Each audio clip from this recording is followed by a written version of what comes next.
Fear has a scent. It is the smell of old smoke, sweat, and the damp, cloying odor of the cave that has become a prison.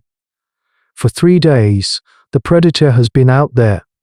Kite watches it from a narrow fissure high in the rock face, a secret vantage point hewn by ancient water. The beast is a Carnotaurus, a demon of flesh and bone sculpted for pure speed. Its bow-like horns and absurdly small arms give it a grotesque, unbalanced appearance. But there is nothing comical about the way it moves. It stalks the clearing before the cave with a relentless, twitching energy, its massive head swiveling, its powerful legs carrying it in short, explosive bursts. It knows they are in here. The scent of 5 Homo sapiens huddled in the dark is a perfume it cannot resist. Below, in the main cavern, is his family. His mate, Elora, his 2 young children, and the old woman who is their memory. They are rationing the last of the dried berries, their faces pale in the flickering firelight. Every shadow that dances on the wall is the predator. Every scrape of stone outside is its claw. They cannot hunt, cannot fetch water. To step out of the cave is to be torn apart in a matter of seconds. The Carnotaurus is not a brilliant hunter like a raptor, relying on cunning. It is a battering ram of teeth and muscle, a creature of singular, obsessive focus. It will simply wait. In this prehistoric world, patience is a weapon as deadly as any tooth. Kite grips a spear, its fire-hardened tip a product of their simple osteodontocratic technology. It is a good spear, balanced and sharp. It is also useless. To fight that thing in the open would be an act of suicide, not bravery. He has watched it for 3 days, studying its movements, its blind spots. It is fast, but it is not smart. It reacts to sound and sudden movement with immediate, unthinking aggression.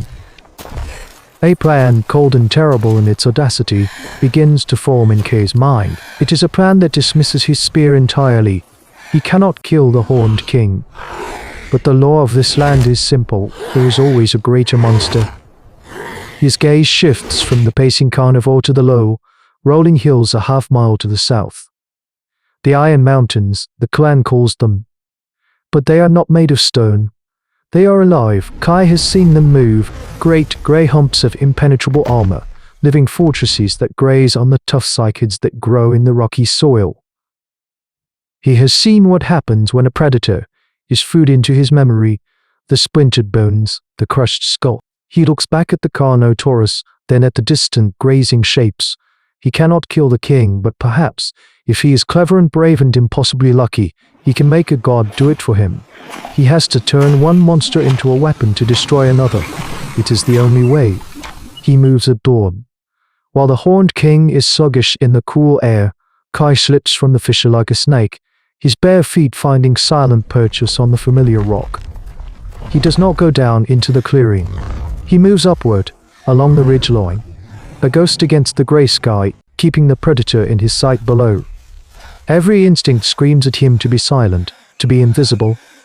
But his plan demands the opposite.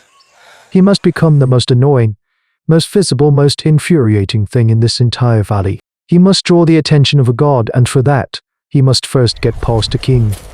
He reaches the far side of the clearing, his heart a frantic drum against his ribs, and slips down into the low hills, the scent of the Carnotaurus fading behind him, replaced by the smell of damp earth and crushed ferns. He finds it grazing in a small basin, a living mountain of iron-grey hide. The Ankylosaurus is a masterpiece of prehistoric defense.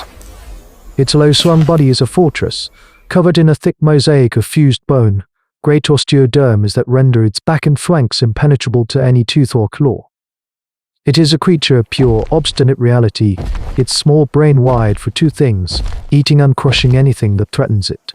It moves with a slow, ponderous gait, tearing up low-lying shrubs with its beak, its great clubbed tail swaying gently behind it. That tail is the beast's true weapon, a sledgehammer of solid bone capable of shattering the leg of a Tyrannosaurus Rex. Kai knows this. He is counting on it. The dance begins. Kai finds a handful of smooth, heavy river stones. He takes a deep breath, the cold air searing his lungs, and hurls the first one. It strikes the Ankylosaurus high on its armored flank with a sharp clack. The sound is loud in the quiet morning. The great beast stops chewing. It turns its blocky, horned head, its small, deep-set eyes blinking slowly. It is nothing but rocks and ferns. It is an annoyance, a mystery. It is an annoyance, a mystery. It lets out a loud. Kite throws another stone, this time striking lower, near its leg. Another clack. This time, the reaction is more pronounced. The Ankylosaurus shifts its immense weight, the ground trembling slightly. It emits a deep, rumbling growl, a warning that vibrates through the very rock Kite is hiding behind. He is now the focus of its irritation. This is the most dangerous moment.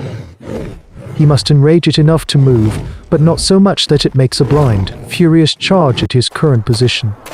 He throws a third stone, and as it flies he lets out a sharp, piercing cry, a human sound, alien and agitating.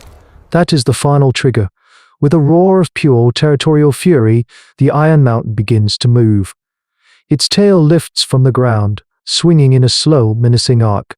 It is awake now, it is angry, and it is looking for something to smash. Now Kite is no longer a hunter. He is a matador, and the bull is a tent-un behemoth of living armor and pure rage.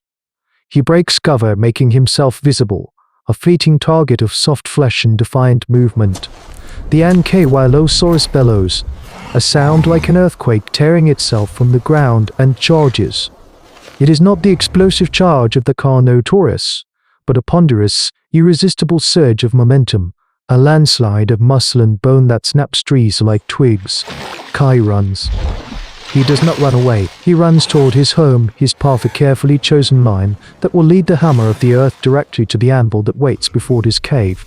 He weaves through the low hills, a desperate, exhilarating game of lead and follow. He glances back, sees the Iron Mountain crashing through the undergrowth behind him, its small eyes locked on his form.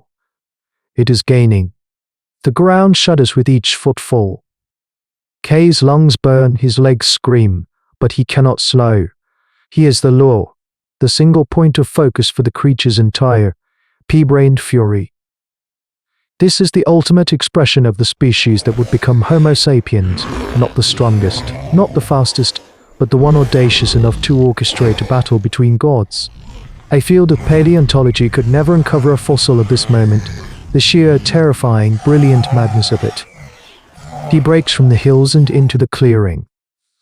The Carnotaurus, startled by the commotion, lifts its horned head from the carcass of a small lizard.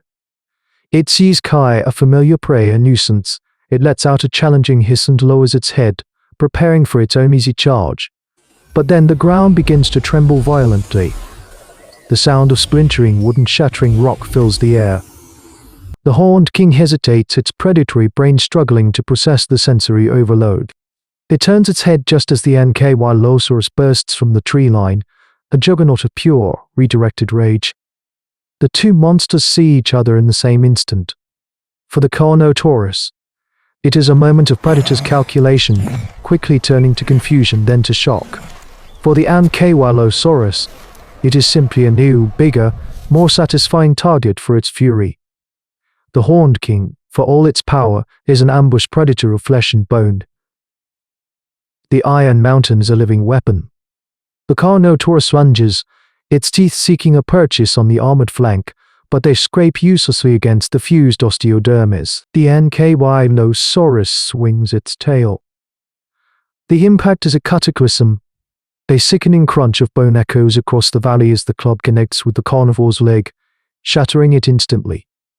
The great predator shrieks, a sound of agony and disbelief, and collapses. The Ankylosaurus, its rage still burning, swings again and again, the tail club rising and falling like a smith's hammer, crushing bone and flesh into the dirt. Kite, hidden now in the fissure, watches the brutal, titanic conclusion to his plan. He has saved his family, but as he watches the raw, able power he has unleashed, a cold dread touches him. He has learned the most dangerous lesson of all, how to aim a god like a spear. In the aftermath, the clearing was a butcher's yard, a testament to a battle that should never have happened. The family emerged from the cave, not into the triumphant light of victory, but into the chilling silence of a world momentarily broken by human intellect. Kai had not merely killed a predator, he had bent the very physics of this prehistoric world to his will. This is a terrifying and essential chapter in the story of our ascent. We did not climb the food chain one bloody rung at a time. We found a shortcut. We learned to play the monsters against each other, to see the entire ecosystem as a complex machine whose levers we could pull. This act, born of desperation and love, was the dawn of a new kind of power, a power far more dangerous and enduring than any Tithorclaw.